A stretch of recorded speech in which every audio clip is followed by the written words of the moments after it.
Assalamualaikum dan selamat sejahtera pada semua. Sekali lagi bersama dengan saya Cikgu Abdullah di channel Matematik tingkatan 5 lah.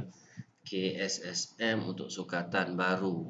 Hari ini cikgu akan sharing bab 3. Bab pertama kita dah settle. Bab kedua metrik pun kita dah settle dan seterusnya kita masuk bab 3 lah. Matematik pengguna lah, ialah tajuk dia insurans insurans.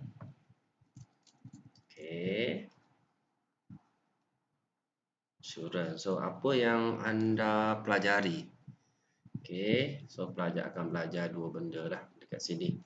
So risiko dan perlindungan insurans risiko dan perlindungan insurans.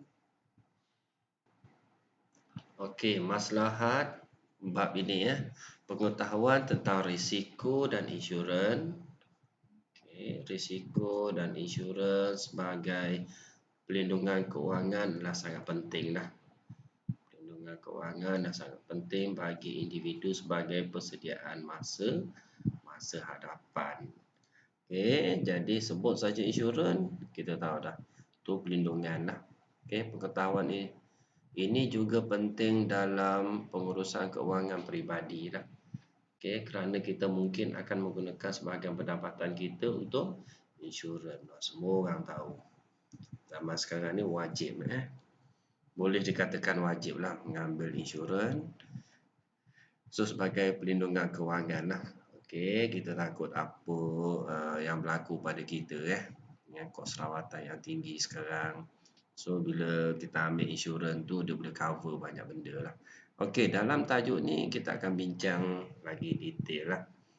Dekat bawah ni sedikit tahukah anda industri insurans telah dikawal oleh Bank Negara Malaysia lah. Insurans dikawal oleh Bank Negara Malaysia di bawah Akta Insurans 1996 yang telah menggantikan Akta Insurans 1963. Akta ini dilengkapi dengan peraturan insurans dan menjadi asas perundangan utama mengawal urusan perniagaan insurans di Malaysia. So sekarang ni insurans di Malaysia ni dikontrol oleh Bank Negara Malaysia Dia ada peraturan dia sendiri lah. Selain itu Akta ini telah memberi kuasa kepada Bank Negara Malaysia untuk menentukan perkara yang selaras dengan peruntukan Akta. Ini just knowledge pelajar lah. Kita masuk pada tajuk seterusnya. Ini sedikit info daripada buku teks ni cikgu ambil daripada buku teks muka surat 73. Ni muka surat ni dah ada sikit ni. Muka surat 73 ni just knowledge belajar lah. Acap kali kita mendengar dan melihat dalam berita tentang musibah lah. Musibah menimpa keluarga. Ketika banjir, kebakaran, kecurian, kemalangan dan sebagainya lah. Ini musibah Pernahkah anda terfikir bahawa anda dan keluarga mungkin menghadapi musibah sedemikian pada masa depan? Jika ya, sudahkah keluarga anda bersedia menghadapinya? Sekiranya musibah berlaku pada diri kita, pastinya kita akan menanggung sejumlah kerugian wang ringgit. So bila ada musibah saja, kita akan menanggung sejumlah kerugian wang ringgit. Tu poin dia kat situ oleh itu adalah sangat penting untuk anda memahami tujuan insurans. So kita kena faham tujuan insurans kerana insurans membantu menangani ketidakpastian dan kerugian yang mungkin dihadapi lah. So sekarang ni boleh dikatakan wajib lah kita ambil insurans kita sambung page seterusnya. Kita pergi kandungan buku teks untuk tajuk 3.1 risiko dan perlindungan insurans. First sekali apakah maksud risiko? Okey, masuk risiko dan kepentingan pelindungan insurans. Okey, kita masuk yang pertama, risiko. Apa dia risiko? Okey, tahukah anda setiap hari kita akan terdedah pada bahaya yang menimpa diri, keluarga atau harta benda kita lah. Okey, tengok gambar kat bawah kan, ada insurans, apa? Aksiden ada, kebakaran ada. Okey. Kemalangan jalan raya yang mencederakan pemandu dan penumpang yang terlibat. Okey, mencederakan pemandu dan penumpang kenderaan yang terlibat. Okey, kemusnahan harta benda disebabkan kebakaran. Okey, bil perubatan yang tinggi. Okey, akibat penyakit kritikal dan sebagainya mungkin boleh berlaku dalam kehidupan kita lah. Okey, sudah semestinya kejadian seperti ini menyebabkan kita menanggung kerugian. Kita nak tanggung kerugian Okey, hakikat bahawa diri kita terdedah kepada kerugian dan ketidakpastian sama ada perkara tersebut akan berlaku pada diri kita atau tidak menyebabkan wujudnya risiko. Okey, dalam kehidupan kita. Oleh itu, risiko secara umumnya, okey, ni definisi risiko Okey. Secara umumnya kemungkinan berlaku musibah yang tidak dapat dielakkan. So pelajar kena tahu risiko. Apa dia risiko? Okey, kemungkinan kemungkinan. Tu point dia. Kemungkinan berlakunya musibah lah. Kemungkinan berlakunya musibah yang tidak dapat dielakkan.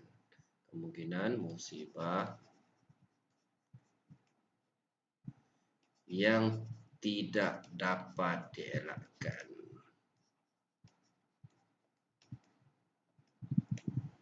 Okey, ni cikgu share apa dia risiko, kemungkinan lah point dia. Okey, seterusnya. Kehidupan sebagai seorang murid tidak terlepas daripada kebarangkalian berdepan dengan risiko. Okey, risiko yang mungkin anda hadapi adalah seperti mengalami kemalangan. Okey, ini cerita dia kita sebagai pelajar ketika perjalanan ke sekolah, kecederaan semasa main bola jatuh tangga semasa perjalanan ke perpustakaan. Ni contohlah, contoh. Walaupun anda mungkin menjalani kehidupan berhati-hati dan mengamalkan cara hidup yang sihat, risiko berdepan dengan perkara yang tidak diingini masih ada lah. So kita hati-hati macam mana pun, okey, risiko tu tetap ada tetap ada. Oleh itu dengan wujudnya insurans kepada semua lapisan umur, anda akan diberi satu pelindungan keuangan. Ni point dia lah, dia nak cerita dekat sini. So dengan wujudnya insurans, bila ada insurans saja, okey, memberi satu pelindungan keuangan lah. Okey, kejadian yang tidak diingini berlaku pada anda tu point dia. Okey, kita sambung untuk page seterusnya. Apa yang kita pelajari lah, dan yang paling penting insurans lah. Okey, so pelajar kena tahu apa dia insurans. Apa dia insurans? Apa dia tujuan insurans Insurans bertujuan memindahkan risiko. Tujuan dia pindahkan risiko daripada individu kepada organisasi insurans. Maksudnya risiko yang berlaku pada kita pindah kepada organisasi insurans lah. Okey, kontrak insurans dimeterai antara syarikat insurans dengan pemilik insurans. Point dekat situ kontrak insurans tu dimeterai antara syarikat insurans dengan pemilik insurans lah. Biasanya individu lah pemilik insurans. Dalam kontrak ini syarikat insurans dikehendaki membayar ganti rugi. So syarikat insurans dia bayar ganti rugi ni point dia kat sini, atau pampasan bagi kerugian yang dilindungi seperti dinyatakan dalam polisi lah. Okey, sebagai balasan kepada bayaran premium yang dibuat oleh pemegang insurans. Dia senang cerita insurans cikgu ringkaskan kat sebelah dah. Okay, insurans. Okay, insurans. Bila kita ambil insurans bila kita ambil insurans, kita dilindungi lah. Lindungi. Okay, dilindungi lah. Maksudnya apa-apa yang berlaku pada kita, syarikat insurans akan bayar lah. Okay, tapi dia ada polisi lah, dilindungi berdasarkan polisi lah. Okay, polisi. Okay, polisi ni bila kita bayar bayaran premium kita panggil dia bayaran premium lah. Okay, kita bayar bayaran premium. Okay, kita dapat polisi insurans. So sebarang kecederaan yang berlaku pada kita lah. Okay, syarikat tu akan bertanggungjawab. Okay, dekat sini dia bagi pada kita gambar rajah lah. Dalam buku teks tu pemegang polisi. Kita lah ni. Ni kita ni. Kita. Okay, bayaran premium. So kita bayar lah. Bayaran premium setiap bulan kepada syarikat tu. Dia ada jumlah dia lah. Dia ada jumlah dia. Okay, lepas tu syarikat insurans pun bayar balik pampasan. Okay, dia akan bayar balik pampasan lah. Okay. Kita sambung sikit Jumlah pembayaran ganti rugi akan dibayar pada pemegang polisi. Okay, kepada pemegang polisi hanya setakat jumlah kerugian yang dialami lah. Okay, maksudnya kalau ada masuk hospital tu habis 2,000 kan. So syarikat insurans tu akan bayar balik kepada kita lah dalam jumlah yang ditetapkan oleh polisi. Okay, sama ada 100% ataupun 90%. Depend kepada polisi lah. Polisi ni perjanjian perjanjian. Okay, hal ini demikian kerana prinsip utama sistem keuangan insurans adalah memulihkan kedudukan keuangan lah. Okay, prinsip utama So point dia dekat sini, prinsip utama dalam sistem insurans okay, memulihkan kedudukan keuangan pemegang polisi kepada keadaan sebelum berlakunya kerugian. Okay, prinsip utama insurans. So cikgu tulis kat sini lah prinsip insurans prinsip insurans.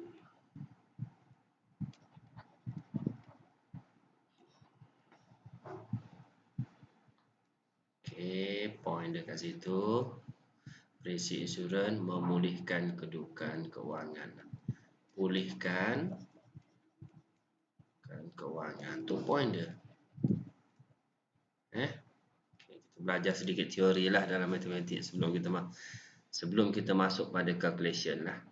Okay, yang juga dikenali sebagai prinsip indemnity. Ini prinsip dia prinsip insurans, prinsip indemnity lah. Okay, oleh itu prinsip insurans ini tidak akan membenarkan pemegang polisi tidak akan membenarkan pemegang polisi memperoleh keuntungan daripada insurans yang dibeli. Okay, jadi kita beli insurans. So bila kita beli insurans, kita tidak akan memperoleh keuntungan lah. Okay, dia just melindungi ataupun pulihkan keuangan kita Itu saja cerita insurans. Kita tak boleh kau untung daripada dia lah. Okay, prinsip indemnity Okay, insurans tidak boleh menghalang sesuatu kerugian daripada berlaku. Ini point juga, point orang yang ambil insurans okay, dia tidak menghalang, tak boleh nak menghalang kerugian daripada berlakunya, tetapi insurans berkepentingan mengurangkan, ni point dia nak kurangkan beban je. beban keuangan yang ditanggung oleh pemegang polisi apabila berlaku kerugian atau kemalangan lah. Okey, maksudnya bila berlaku kemalangan, insurans ni tak boleh nak halang kita rugilah. Tapi dia boleh menghalang ataupun boleh mengurangkan bebanan kita lah. Hal ini kerana pembeli amount insurans yang mencukupi akan menghapuskan ketidakpastian. Okey, ketidakpastian terhadap kerugian kewangan jika berlaku kerugian yang diinsurankan lah. Okey, so dekat sini dia bagi dua contoh pada kita Bagi dua contoh, insurans hayat dan insurans am. Okey, insurans terbagi pada dua jenis insurans utama Insurans hayat yang pertama, yang kedua insurans am. Okey, kedua-dua insurans melindungi pelbagai risiko yang berbeza. Okey, kita sambung page yang seterusnya. Okey, kita akan discuss berkaitan dengan dua insurans insurans hayat dengan insurans am. Okey, apa dia insurans hayat? Okey, insurans hayat menjamin pembayaran manfaat kewangan kepada pemegang polisi sekiranya berlaku kematian. Okey, terhadap orang yang diinsurankan. Ni insurans hayat lah. Insurans hayat menjamin pembayaran manfaat kewangan kepada pemegang polisi sekiranya berlaku kematian terhadap orang yang diinsurankan atau di bawah keadaan yang ditetapkan oleh kontrak.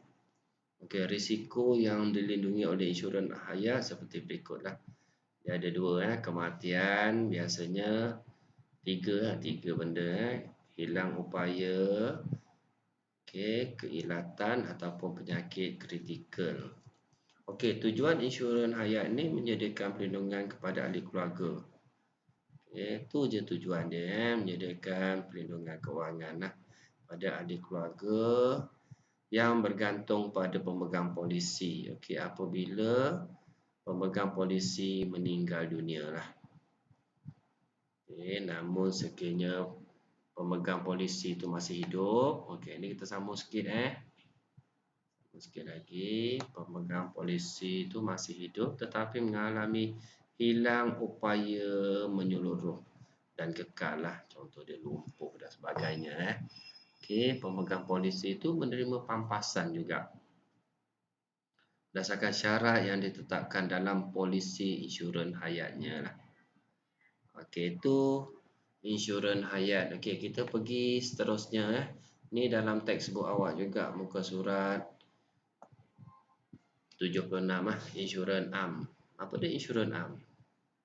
Okey, insurans am memberi perlindungan pada sebarang kerugian, kerosakan harta benda. Ni point dia yang ditanggung. Okey, selain risiko perlindungan, risiko yang dilindungi insurans hayat, terdapat pelbagai jenis insurans am. Ada hayat kita cerita berkaitan dengan nyawa yang ni insurans am lah. Okey, kerosakan harta benda yang ditanggung. Okey, melindungi pelbagai risiko. Okey, kita tengok ni jenis insurans am lah. Insurans biasa insurans motor, okey, kebakaran. Ini untuk kedai-kedai lah biasanya kebakaran. Okey, insurans perubatan dan kesihatan. Yang ni kita ambil ni ada contoh medical card, insurans kemalangan diri, insurans perjalanan kita nak travel mana-mana kita ambil insurans biasanya untuk yang pergi melancong lah. Okey, so settle page yang kelima lah. Okey, ni salah satu contoh perlindungan insurans am cerita kat sini insurans motor lah contoh. Insurans yang wajib dimiliki oleh setiap pemilik kenderaan di Malaysia. So bila duduk kat Malaysia beli kereta ke beli motor mesti ada insurans Okey, memberi perlindungan terhadap sebarang kerugian atau kerosakan berkaitan dengan penggunaan kenderaan berenjin lah. kira motor, tak kira kereta. Jadual di bawah menunjukkan 4 jenis polisi insurans yang melindungi kenderaan anda. Ini jenis 4 jenis insurans yang melindungi kenderaan kita lah. Okey, yang pertama sekali apa dia? Okey, yang ni akta pihak ketiga kebakaran dan kecurian komprehensif lah. Ni pelindungan insurans. Contoh dia liability kepada pihak ketiga akibat kecederaan dan kematian. Okey, kerugian terhadap benda yang dialami oleh pihak ketiga. Okey, kerugian terhadap kenderaan sendiri akibat kebakaran yang tidak disengajakan atau kecurian, kerugian dan kerosakan terhadap kenderaan lah. Okey, so dekat sini dah dicerita pihak ketiga lah. Pihak ketiga tu point dia melindungi pihak ketiga. Pihak pertama apa? Insurans. Ni pihak pertama. Organisasi insurans. Pihak kedua ni kita. Pihak ketiga ni orang yang terlibat lah. Okey, sama ada ketiga Okay, contoh dia bila berlaku kemalangan lah. Pihak pertama organisasi insurans yang pertama, kedua kita, ketiga orang yang kita langgar tu lah. Okey, ni contoh. Dia ada akta dia. Lepas tu dia ada pihak ketiga kebakaran, dia ada komprehensif. Okey, yang ni pelajar akan belajar lagi detail Okey, selepas ni okey, contoh dia polisi komprehensif. Yang dekat hujung sekali tu Okey, memberi perlindungan menyeluruh. Okey, berbanding dengan 3 polisi di atas. Okey. 3 polisi di atas, mana polisi dia? Ni 1 2 3 komprehensif ni semua tu. Di hujung sekali tu Okey, persamaan bagi polisi ini ialah perlindungan tidak merangkumi tuntutan pemandu dan penumpang. Okey. Seperti kecederaan dan kematian. Okey, ini contoh dekat bawah ni dia ada contoh Sebagai contoh, Agus mandu kereta miliknya membawa penumpang, kawan dia Faizal. Okey, dalam perjalanan Agus hilang kawalan lalu melanggar sebuah kenderaan lain dipandu oleh Devi. Okey, Agus, Faizal dan Devi mengalami kecederaan. Manakala kereta Agus dan Devi mengalami kerosakan. Okey, kerosakan. Okey, dekat sini buletin ilmiah dalam insurans motor pihak pertama pemandu Yang ni cikgu. Kedua, syarikat insurans. Okey, yang tadi cikgu cerita tadi terbalik ni. Ni. Ni yang cikgu cerita tadi terbalik Okey. Kedua insurans, ketiga mana-mana individu yang terlibat dalam kemalangan lah. So dekat sini dalam insurans motor lah. Tu point dia Okey. So kita sambung ke surat yang seterusnya. Okey, insurans kebakaran. Tadi insurans motor insurans kebakaran memberi perlindungan terhadap kerugian akibat kebakaran lah. Kilat, letupan. Okey ni kebakaran, kilat dan letupan yang berlaku pada rumah kediaman ataupun bangunan perniagaan. Okey, rumah pun boleh, bangunan perniagaan. Pampasan ini akan dibayar oleh syarikat insurans untuk memulihkan kedudukan keuangan pemegang polisi tertakluk pada jumlah yang diinsurankan. Okey, bagi mendapatkan perlindungan selain daripada kebakaran, kilat, letupan, okey, pemegang polisi boleh memasukkan perlindungan tambahan So dia boleh tambah lagi untuk taufan, banjir, kerusuhan dan sebagainya dalam polisi kebakaran yang disediakan.